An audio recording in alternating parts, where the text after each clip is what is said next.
Saudara, rapat panja revisi Undang-Undang Pemilihan Kepala Daerah menyepakati menggunakan putusan MA terkait batasan usia calon gubernur dan calon wakil gubernur.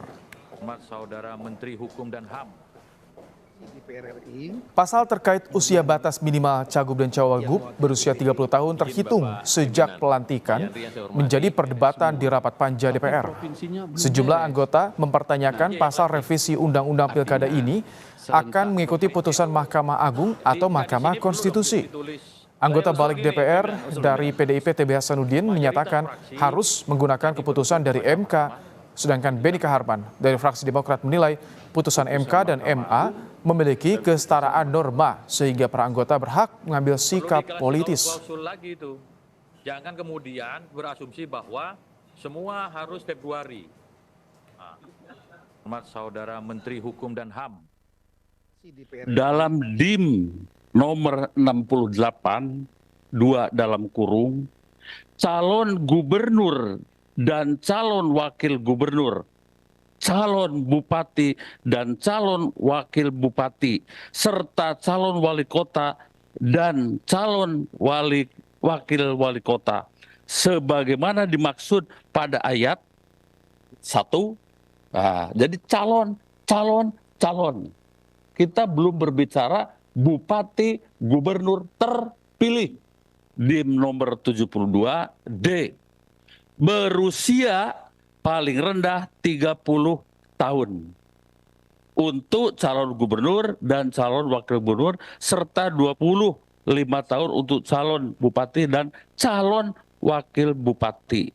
Jadi teorinya karena calon ya waktu pendaftaran Yang secara jelas menyebut dihitung pelantikan, ya entah bahasanya calon atau apa, tetapi putusan hukum harus kita hormati. Nah, mayoritas fraksi tadi merujuk kepada putusan Mahkamah Agung. DPD juga dan pemerintah menyesuaikan. Kan? Gitu kan? Pimpinan. Sebelum Pimpinan. Pak Benny dulu. Saya usul Pak Ketua Pimpinan ya, supaya kasih kesempatan kepada masing-masing fraksi untuk menyampaikan pandangan gilir. Supaya publik juga tahu, jangan-jangan kami ini dipilih rakyat tapi nggak ngomong apa-apa. Nanti lama-lama hilang kami di sini.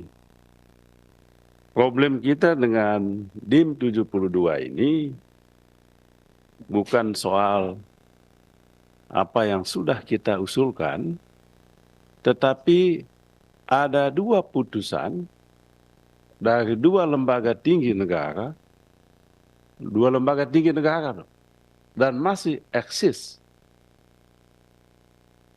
Putusan Mahkamah Agung dan putusan Mahkamah Konstitusi yang kemudian. Dan putusan MK ini tidak menganulir putusan Mahkamah Agung.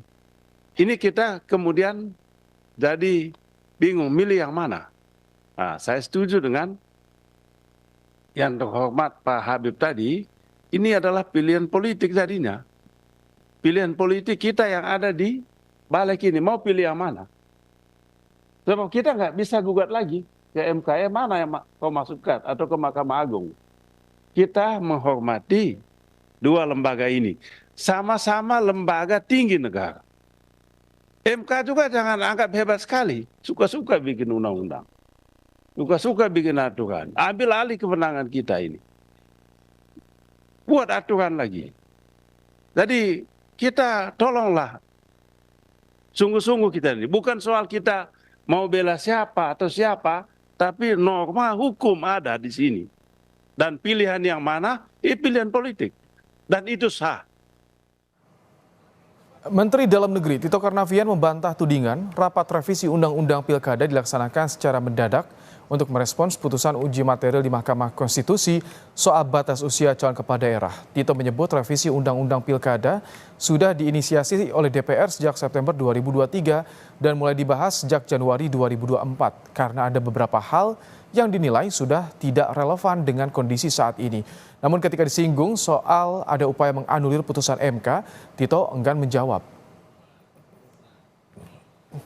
Sebetulnya ini adalah bukan hal yang baru, tapi inisiatif dari DPR RI yang mengirimkan surat oleh Ketua DPR RI kepada pemerintah CQ Presiden tanggal 21 November 2023. Dan saat itu kita sedang menyusun DIM, daftar isian masalah, yang jumlahnya 496.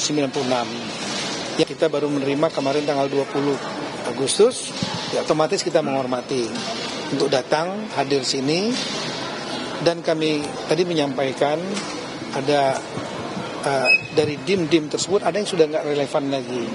Ini memunculkan kekhawatiran Pak soal putusan MK Pak. Istana menghormati putusan MK terkait RUU Pilkada, khususnya soal syarat pencalonan kepala daerah. Kepala Kantor Komunikasi Kepresidenan Hasan Nasbi menekankan pemerintah akan menjalankan undang-undang yang ditetapkan oleh DPR, termasuk soal RUU Pilkada. Pimpinan, siapa yang setuju? Balik kemudian membahas RUU Pilkada, kemudian akhirnya tidak mengikuti putusan MK ini, bagaimana Bang? Kita hormati aja hak masing-masing ya. Kan ada Kamar Yudikatif yang kemudian menjalankan kewenangannya. Kayak seperti MK misalnya, juga menjalankan kewenangannya untuk mereview atau membahas permohonan masyarakat yang ingin judicial review, dan mereka sudah mengeluarkan putusan. Tapi kita juga harus menghormati hak DPR sebagai lembaga legislatif yang punya kewenangan juga untuk membentuk undang-undang. Undang-undang yang dibuat DPR atau mengikuti putusan? Pemerintah kan tugasnya menjalankan undang-undang. Jadi saya sederhana. Yang dibuat oleh pembuat undang-undang itu kan cuma satu, DPR ya. Satu hari setelah MK mengeluarkan putusan penurunan ambang batas pencalonan kepala daerah dan soal batas usia kandidat di Pilkada, Balik DPR menggelar rapat untuk membahas RUU Pilkada. Lalu seperti apa hasil pembahasan panja Balik DPR soal Undang-Undang Pilkada serta keputusan MK yang memperbolehkan partai politik tanpa kursi di DPR mengusung calon Pilkada? Sudah ada jurnalis Kompas TV dan Putu Trisnanda di gedung DPR Senayan, Jakarta. Selamat petang, Putu. Sejauh ini apa saja hasil pembahasan Balik DPR, Putu? Ya, selamat petang, Ibrahim dan juga saudara. Kalau kita lihat bagaimana jalannya rapat panja pada sore hari ini, memang tidak jauh berbeda dengan yang pagi tadi ya.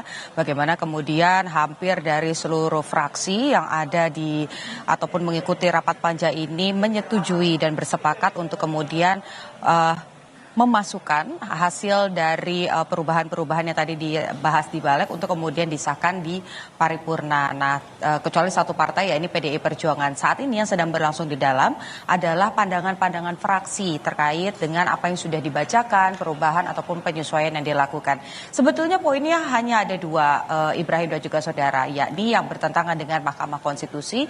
Pertama, soal usia calon kepala daerah ataupun wakil kepala daerah yang kalau berdasarkan pernyataan atau keputusan MK ini pada saat penetapan sudah berusia 30 tahun, sementara DPR meyakini bahwa ya seharusnya pada pelantikan usianya 30 tahun ini bisa kemudian melenggang begitu sebagai kontestan. Kemudian yang kedua adalah juga tadi yang dibahas ini selain batas usia, tadi ada beberapa juga yang kemudian menjadi perdebatan, Ibrahim dan juga saudara, khususnya dari PDI Perjuangan. Bagaimana kemudian tadi disampaikan baik itu dari Gerindra misalnya ya, kalau tadi sudah menyampaikan pandangan fraksi, bahkan menyampaikan ini seperti angin segar demokrasi kalau Habibur Rahman tadi menyampaikan begitu pernyataannya, karena menurut Gerindra apa yang dilakukan oleh DPR hari ini adalah wujud bahwa ada dua hal yang diselamatkan. Pertama, ini adalah bentuk untuk mengakomodir kebutuhan partai-partai yang tidak memiliki kursi di parlemen, baik itu di DPR ataupun juga di DPRD. Kemudian yang kedua adalah menghindari adanya kegaduhan politik karena ada penyamarataan bagi setiap partai politik ini bisa kemudian mengusulkan. Sebetulnya kontradiktif pernyataannya, tapi ya itu pernyataan atau pandangan dari Partai Gerindra. Kemudian yang kedua, ini juga tadi Demokrat juga sudah menyampaikan pandangannya kurang lebih sama bagaimana keduanya ini menerima apa yang sudah diubah, kemudian nanti akan dibahas dan disahkan dalam paripurna. Dan yang ketiga yang kemudian disampaikan adalah tadi baru saja mulai menyampaikan pendapat sebelum saya melakukan laporan kepada Anda, Ibrahim, yakni dari Golkar, fraksi Golkar diwakilkan oleh Kristina. Ini juga nampaknya kalau mendengar bagaimana bagian awalnya begitu, ini juga setuju saja dengan apa yang dilakukan dalam balik. Bagaimana kemudian tadi justru mengapresiasi langkah cepat yang dilakukan oleh DPR RI dalam mengatasi polemik ataupun juga kegaduhan politik. Dan yang kemudian jadi sorotan juga pertanyaan adalah kenapa, ya Ibrahim? Ya, terakhir singkat, tadi Anda sudah menyampaikan perdebatannya. Lalu jam berapa tepatnya balik ini akan melakukan pengambilan keputusan? Informasinya, Putu. Ini tinggal mendengarkan bagaimana keputusan-keputusan dari fraksi saja. Kalau memang semuanya ketok palu, tidak ada perdebatan lagi ya dalam waktu singkat ini bisa lebih cepat dari jadwal yang tadinya jam 7 malam ini bisa disampaikan lebih cepat lagi. Dan kalau kita lihat rapat paripurna ini juga undangannya sudah dikeluarkan bagaimana besok ini pada tanggal 22 Agustus 2024 akan diselenggarakan rapat paripurna dan kalau ini masuk artinya semua bisa disahkan. Ibrahim. Terima kasih, Putu, untuk laporan Anda langsung dari Gedung DPR Senayan, Jakarta.